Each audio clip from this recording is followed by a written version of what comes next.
Seattle, 1974. Una ciudad conocida por su tranquilidad y sus paisajes neblinosos, estaba a punto de ser sacudida por una oscuridad sin precedentes. Bienvenidos a un análisis profundo de Crimen y Sombra. Este es el relato del caso que cambió para siempre la noción de seguridad en el noroeste del Pacífico. Linda Ann Healy no era solo una estadística.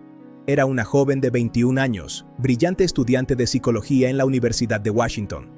Quienes la conocieron hablaban de una mujer llena de sueños, con una risa que iluminaba su camino y una bondad que se extendía a todos a su alrededor. Cada mañana, a las 7 en punto, su voz despertaba a miles de entusiastas del esquí a través de Northwest Ski Reports. Su puntualidad era legendaria. Para Linda, el compromiso con su trabajo y su audiencia era una marca personal de profesionalismo y alegría. Linda era una joven profundamente familiar. Aquel fatídico 31 de enero había pasado la tarde preparando una cena especial, una cacerola de la compañía para sus padres y su hermano, quienes viajarían desde Bellevue para verla. Ese plato, dejado en el refrigerador, se convertiría en un mudo testigo de sus planes truncados. Su ausencia fue notada de inmediato precisamente por su gran sentido de la responsabilidad. La familia Healy siempre fue un núcleo unido, y el vacío que Linda dejó aquella noche no solo rompió un hogar, sino que alertó a toda una ciudad sobre una presencia maligna. En aquel entonces, el campus era un lugar de seguridad aparente. Los estudiantes caminaban entre los edificios góticos sin temor. Nadie imaginaba que un depredador caminaba entre ellos, estudiando sus rutinas y aprovechando la confianza de una comunidad que aún no conocía el miedo. Semanas antes, el horror ya se había infiltrado. Karen Sparks había sido atacada brutalmente en su cama. A pocas calles de Linda, Karen sobrevivió milagrosamente, pero el ataque fue un preludio silencioso y no conectado en ese momento de la pesadilla que estaba por desatarse. Ted Bundy, un estudiante de derecho aparentemente normal y encantador, ya había comenzado su cacería sistemática. Linda Ann Healy se convertiría en su primera víctima fatal confirmada, el resultado de semanas de acecho meticuloso y una planificación que desafía la comprensión humana. Bundy confesaría más tarde que la siguió hasta el supermercado Safeway local. La observó mientras ella elegía víveres, memorizando cada detalle de su apariencia, sus gestos y sus movimientos cotidianos, como si fuera una presa en un documental de naturaleza.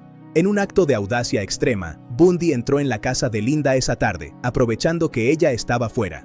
Sin ser visto, estudió el plano de la vivienda, las habitaciones de las otras 4 compañeras y la ubicación exacta de la cama de Linda en el sótano. Ya tenía la llave del terror. La noche del 31 de enero, Linda visitó la taberna Dantes con sus amigas. Fue una velada normal, llena de risas y la energía propia de los 21 años. Salieron temprano porque una de ellas debía tomar el autobús de las 9:40. Fue su último momento de distracción antes del silencio final. Alrededor de las 11:30 de la noche, Linda regresó a su habitación en el sótano. Se cambió por su camisón, puso su alarma para las 5:30 de la mañana y se durmió. Afuera, en la oscuridad, Bundy ya estaba cerca, esperando el momento exacto en que la casa quedara en silencio absoluto.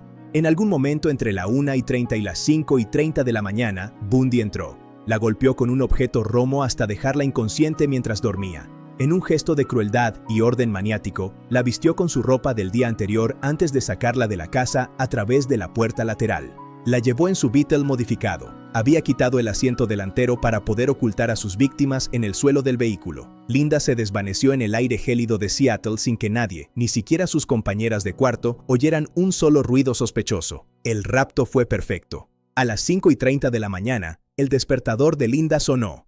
Nadie respondió. Una de sus compañeras bajó finalmente a apagarlo y encontró algo que desafiaba toda lógica. La cama estaba perfectamente hecha, algo que Linda nunca hacía en una mañana de trabajo. La ausencia era ensordecedora. A las 5:30 de la mañana, el despertador de Linda sonó. Nadie respondió. Una de sus compañeras bajó finalmente a apagarlo y encontró algo que desafiaba toda lógica. La cama estaba perfectamente hecha, algo que Linda nunca hacía en una mañana de trabajo. La ausencia era ensordecedora.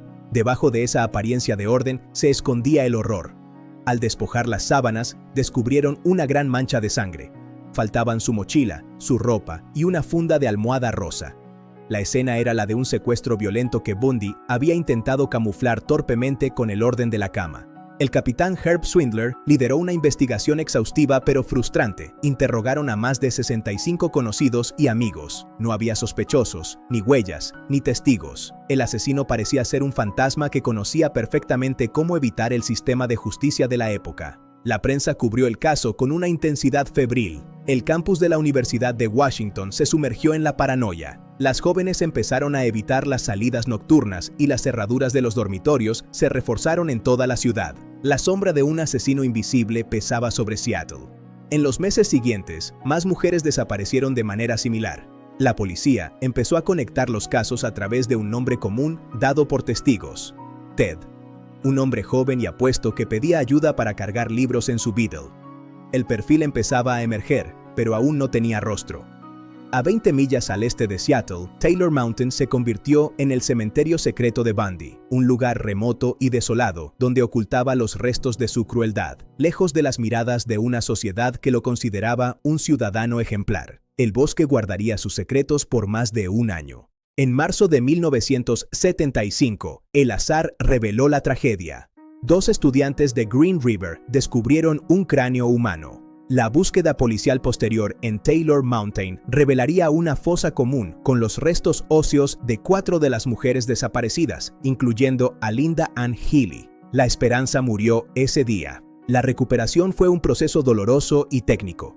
De Linda solo se encontró la mandíbula inferior. Su cráneo nunca fue hallado en ese sitio, un detalle macabro que Bundy confesaría años después haber ocultado en otro lugar. La identificación final se logró gracias a los registros dentales, cerrando un capítulo pero abriendo una herida eterna. Antes de su ejecución en 1989, Bundy admitió todo, pero el caso Healy levantó sospechas de crímenes anteriores, como el de Anne Marie Burr en 1961. Bundy siempre negó ser un asesino desde niño, pero para muchos, Linda Ann Healy fue solo la primera víctima que el sistema pudo confirmar, no la primera de su vida. El juicio de Bundy cambió la justicia para siempre. Obligó a las fuerzas del orden a colaborar entre condados y estados, dando origen a la perfilación criminal moderna. Linda Ann Healy fue la piedra angular que permitió a los expertos comprender que el mal puede tener el rostro más encantador y normal del mundo.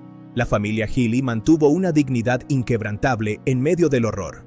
Linda descansa hoy en el Sunset Hills Memorial Park en Bellevue, Washington. Su historia es un recordatorio de la fragilidad de la vida y de cómo la búsqueda de la justicia, aunque tarde, puede traer una forma de paz a los que se quedan. Su luz sigue brillando. Hoy el campus recuerda a Linda como una lección de conciencia. En Crimen y Sombra, buscamos la verdad en la oscuridad para honrar a los inocentes. Linda Ann Healy fue el punto de partida de nuestra misión. Gracias por acompañarnos en este viaje al corazón de la justicia. Hasta el próximo caso.